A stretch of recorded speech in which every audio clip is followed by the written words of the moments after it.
I am sweating bullets in this jacket. I'm gonna take it off for the intro and outro, or like the slaytro, because woohoo! Hola, bienvenidos, welcome back. I am super amped because it is an epic week for me being a Lady Gaga fan. 10 years strong now since Just Dance. My favorite song, by the way. Stupid Love eyeshadow palette was launched by HAUS Labs this week. Let me just look at these colors. This is the color I needed in my life. I've been really into color lately. And Rain on Me, the single with Lady Gaga and Ariana Grande, is out today. Well, technically, like not today in my time because I pre-filmed this. So it is out as you guys are watching this video. Let me know if you've listened to it. I probably have at this point, so I will comment my thoughts down below. And Chromatica, as I like to call it, it comes out next week on the 29th. So you guys know where to find me on the 29th. At home listening to the album, because where else am I gonna go? So with all this exciting news and this palette, I was really inspired to go all in with a colorful look. Like I said, I've been really into color lately, but I feel like one of the reasons I've been into color is because I have sort of created this rhythm that I like with my makeup that works with colorful looks. And I wanted to share these little, I'm gonna call them guidelines with you guys that make me feel my best in color. So I want you, when you watch this tutorial, if you don't like color, are afraid of color, don't know how to rock color, I want you to leave this video feeling confident in color. Hence the title of this video. My first guideline is to pull the hair back, which is why I have this tight ass bun that I just need to wrap up this video and take down because I think I'm getting a headache from the headband and the bun. But I like to slick back my hair as my guideline, as my first guideline, because I feel like it makes me feel fresh and awake. Everything's snatched. And it really shows off your makeup. So that's my first guideline. The rest I will share throughout this video. So grab a snack, grab your brushes, grab some color, and let's get into it.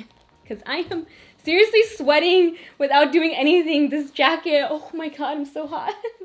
I just realized I still have a little bit of eyeshadow from when I was testing the look before filming. I always do that to ensure that everything goes smoothly when filming. But anyway, I am starting things off by priming my eyes with the Hourglass Veil Eye Primer. I just took a little bit on a concealer brush and then just kind of worked it in like so to not pull on my eyelids as much. And then once I feel like it's on there pretty good, I'll take my sponge and further tap it in. And then over top of that, I'm going to apply a thin layer of my foundation I'm going to be wearing today, which is, no surprise, the Makeup Forever Reboot. It's just my absolute favorite right now. I feel like it just looks so clean. It wears nicely all day long and just love it. So I'm gonna go ahead and apply that over top. Also a little bit on this inner corner so that the eyeshadow is really easy to blend into that area as well. So we're gonna go in pretty heavy in that section or that part of the eye. And then I'm gonna take a small amount of my Cover FX Perfect Setting Powder and then lightly dust the brow bone, brow hairs also, and the crease of the eye to make sure nothing moves around. I went a little crazy there. And then I'm going to just very, very lightly fill in my brows, especially the tail end of my brow, with my DIOR Brow Styler in Universal Brown. That's why I added a little bit of powder to the brows, so that way it's not slipping and sliding everywhere on freshly applied foundation. It'll go on there really nicely. All right, first color that I'm dipping into from the Stupid Love palette is going to be, that was my attempt at a drum roll, Plastic Doll right here. And this brush already has pink eyeshadow staining from my last look, so it's perfect. I'm gonna take this Smith 230 and really work this into the inner part of the eye underneath the brow. Next, I'm going in with Enigma, this beautiful blue shade. And I'm gonna use this in the crease, not in the center though, more towards the outer edge and pretty high up on the crease. I'm almost doing it with my eyes completely open and start creating that winged out effect. And to connect those two colors, I'm taking this beautiful orange Enemy and a clean Smith 247 and popping that into the center of the crease. Next, I'm using a 303 LH brush, and I'm going in with Sign, I believe is how you say it.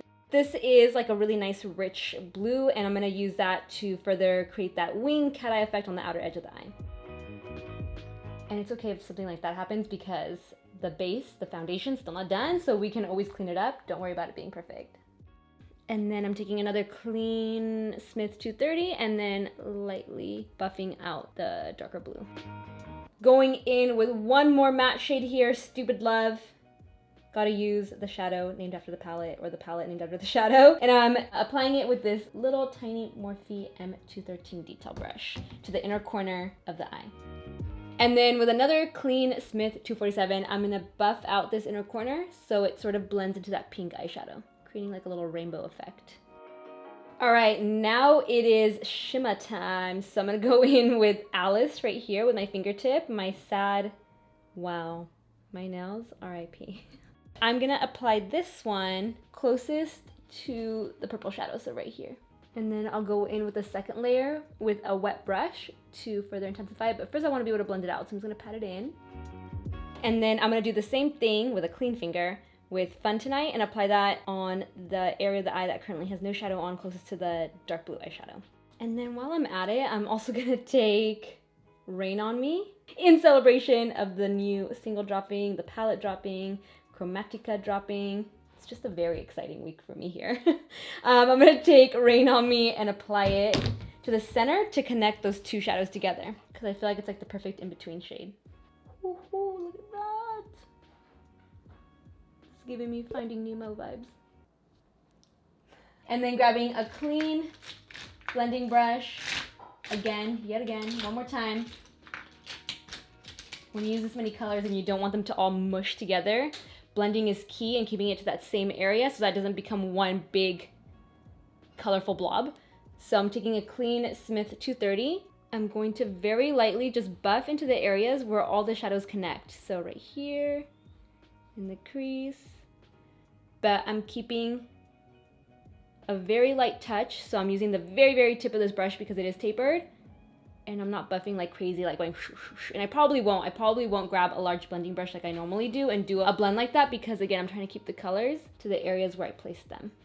I want some of the shadows to pop a little more, so like I said, I'm gonna wet them. I'm gonna take Rain on Me on a Smith 253, and I'm gonna mist it with a setting spray. I'm gonna be using the Makeup Forever Mist and Fix. And I'm going to reapply it right there to the very center so that it really pops. See that? Now it looks glossy and wet. And I'm going to repeat the same thing for the purple shimmery shadow and the metallic blue. Okay, now that I can breathe, suspense is over. All the shadows are where I want them to be. I'm going to go back and do the face and continue sharing some tips on how to rock a super colorful look without feeling overwhelmed. I definitely got a bit of fallout, so to clean it up, I showed you guys this trick before. I use my moisturizer. I'm using the NARS Skin Luminous Moisture Cream. I'm picking it up on a really dense kabuki brush. This is a Sephora Pro Foundation number 70 brush. And I use that to buff away any fallout while still prepping the skin. Even though the focus is on color and the eyes, the skin will make or break how you feel in a colorful look, because if it starts to feel heavy, look cakey, you're gonna wanna rip it off your face. At least that's how I feel when I have a colorful look on. Lots of blush, a really bold lip, and then my foundation looks heavy AF. So it's really important to pick a foundation that you feel comfortable in, and that's why I chose to use the Makeup Forever Reboot, because I just think that it works so well with my skin. It looks fresh, it looks dewy, it looks like skin, which is very, very important. With a T to emphasize it. So before I apply it, I'm gonna prep my skin with the Act 4 primer from Estee Lauder. I've been loving this as well. It just gives me a really nice smooth finish, a nice little add-on to the Reboot foundation. And I mainly only apply this down the center of the face where I have enlarged pores. And then I pat it in with my sponge that I'm gonna use to also apply the Reboot foundation. And I also mentioned this in my how to layer your makeup products video, but whenever I do use a primer, I do like to pat in my foundation because I feel like it gives me a more flawless, even application of foundation versus something that can get a little textured if you try to buff it in over a primer on the skin. And then with that concealer brush I was using earlier, I'm gonna use that foundation to just clean up this outer edge because it's a little messy right now. We want it to look more sharp and angled. So I'm just gonna take that concealer brush and angle it upwards. And this is, if I didn't mention it, LH305 brush. I repeat, an LH305 brush. And I like doing this with my eyes open and just really staring at myself straight on so I can get an even angle on both eyes. So I can't look forward right now, guys, because my mirror's right here. But a little tip for you is to just look at yourself straight forward. This eye always ends up going a little more horizontal, and this one always ends up going up more, but that's okay. That's just the way my eyes function. So when you're done, it should look like that, and then I kind of just blend it in and pat it in with the sponge and get as close to the eyeshadow as possible so that you don't have like a harsh edge there, but it's still cleaning up the eyeshadow. Sticking with that same theme of keeping the skin feeling really light and fresh, I'm going to use a Make It Forever Ultra HD Concealer. To me, this is super seamless, very, very lightweight, and you can definitely build it and it never ends up looking heavy. It's a very lightweight concealer. And I'm mixing two shades, shade 21 and 34 for my perfect match. And I'm just going to go in and directly start applying it, even though sometimes I'll use a concealer brush. So you can see this one's too dark, but blended with this lighter one, it gives me the perfect undertone. So I try and keep this one more so like on the outer edge when doing the forehead, and then a little lower underneath the eyes. So it gives you almost like a little starburst effect where it goes really light in the center and then kind of blends out into the foundation. And then since I freshly applied that concealer, I'm gonna go ahead and set it with that Cover FX setting powder. My under eye is always creased, so I like to pack it on quite a bit. This is talc free, so it's a little more forgiving. It's not gonna look as drying as if you were to do this with the Laura Mercier powder or a powder containing talc. I should probably do a dedicated video on this. So I just let this sit here while I work on the rest of the face, and then I'll come back and do the lower lash line. And then to set the rest of the face, I'm gonna do a quick, lazy little trick here. I'm gonna dip the other end of my sponge into the powder and then pat it into the rest of the face. Kind of works like the same idea as a powder puff, where it's really pressing the powder into the skin. Gonna keep everything on the face very light, including bronzers. So I'm going with a shade lighter than what I would typically use so I don't look overly bronzed. I'm using this NARS matte bronzer in the new shade Vallarta, which is actually their lightest shade, and it still shows up pretty decent on my skin, which means, you know, I could use a little sunshine. But it's gonna work perfectly to give a contour, but not look overly done up, because that's the vibe I'm going for on the skin. And then I'm taking my LH306 to dust this off. I usually just let it sit there while I do bronzer, and then I feel like after that, I'm pretty set and good to go. Everything's locked in place. Adding a super neutral blush. This has been my go-to for I feel like the past couple videos. It's just like the perfect shade. It's called So Natural Glow Play Blush by MAC. You're gonna need a really dense brush to apply this. If not, you're gonna get like zero color from it because it's kind of like a very interesting, unique texture. It's like a cream putty, but powder. So a kabuki brush works best. And then I just pat it on almost like you would with a sponge, except I haven't tried applying it with a sponge. I'm a little scared, to be honest. I feel like it might cake up because the texture is so unique. So with a really dense kabuki brush, it works really well. But this color is just my go-to when I need a neutral blush because it's so subtle and it adds the perfect amount of color, has a little bit of a sheen, so your cheeks don't look or feel naked, but they also don't have a ton of color on. All right, and then all that's left is highlight. Well, there's a lot left, but I'm gonna go back to the lower lash line now and really connect this look, and you'll see it all come together, especially with the orange eyeshadows. I am gonna start with the blue shadow sign right here and connect it to that wing up top using that same LH303 brush. And then just to make sure I'm going in really tight to the lash line and getting the most blue, I'm going in with a smaller brush. This is a ColourPop E20, and I'm gonna really pack that on along the lash line. And then going back in with the 303 to buff it out. And then the part I'm most excited for, I'm gonna add Enemy to that inner part of the lower lash line. Adding Enemy to that part makes it look super connected, whereas right now I feel like the orange feels a little random, but just watch what this does. Whew, see that? I love it so much. and then I'm just gonna buff it out one more time. And then I wanna show you guys another trick that I'm gonna do with some of the shimmery shades that I thought I was done with, but I'm gonna go in with some more.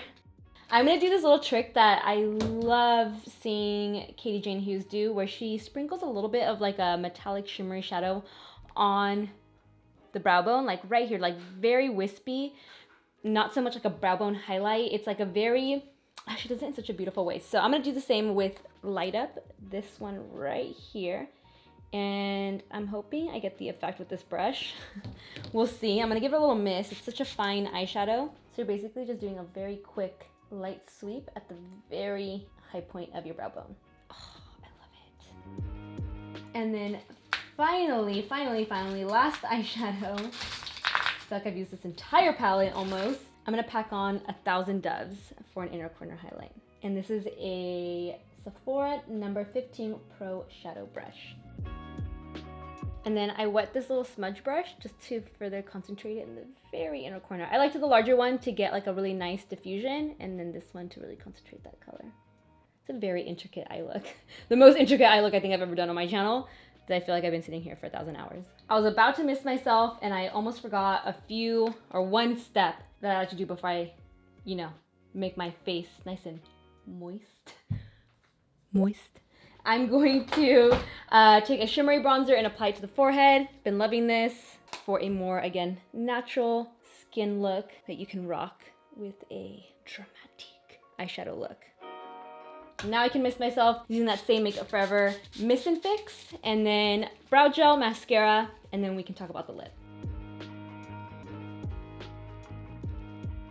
You guys, I'm so focused on the eyes that I keep forgetting little steps here and there.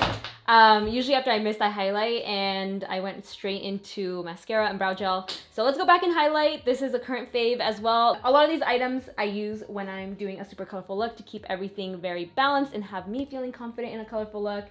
So this highlight is one of them, the Dior Skin Nude Luminizer. It's just a very subtle, soft glow. It's got a nice soft pink tone to it.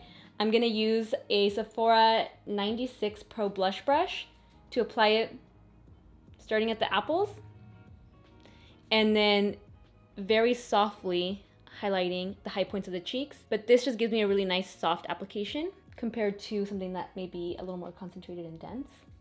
And since HAUS Labs did inspire this look with the Stupid Love palette, I'm gonna be using a HAUS Labs lip, because In Point lip liner from HAUS Labs is actually one of my favorite nude lips. It's like the most natural looking nude lip liner, and the formula is amazing. You can really fill in your entire lip with it, use it as liner. It's just going to define and make my lips look bigger. See how soft that is?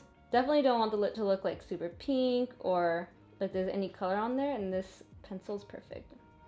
I'm gonna top it with the HAUS Labs Gloss, Le Riot Lip Gloss in Entranced, which is essentially like a clear gloss with a ton of shimmer in it. So this is gonna be the lip combo, and that's gonna be a wrap on this video.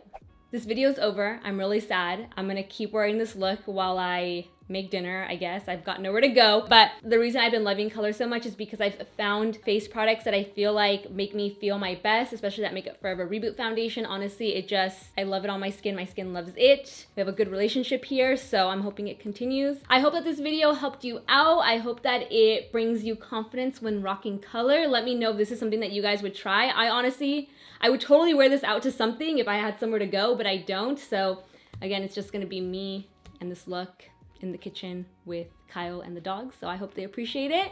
Make sure to share this one with anyone who you think has been wanting to try color but might be a little afraid. Share it with them, subscribe, hit the notification bell, and I will see you in the next one. Bye guys. Mwah.